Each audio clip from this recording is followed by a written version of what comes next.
In this video, I'll show you how to create, rename, delete, and move folders and files on your computer.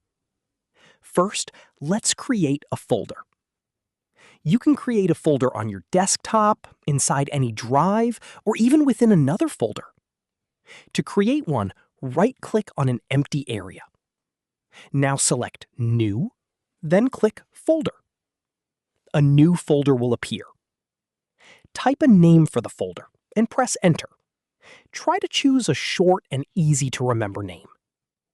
Now, if you want to rename a folder, simply right-click on the folder and select Rename. Type the new name and press Enter again. To delete a folder, right-click on the folder and select Delete.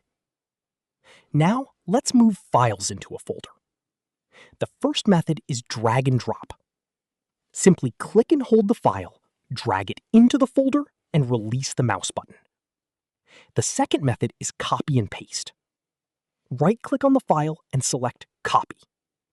Then, open the folder, right-click inside it, and select Paste. This will create a copy of the file inside the folder while keeping the original file in its original location. That's it. This is how you can create, rename, delete, and move files into folders on your computer. If you found this video helpful, don't forget to like the video, subscribe to our channel, and press the bell icon for more tutorials. Thanks for watching.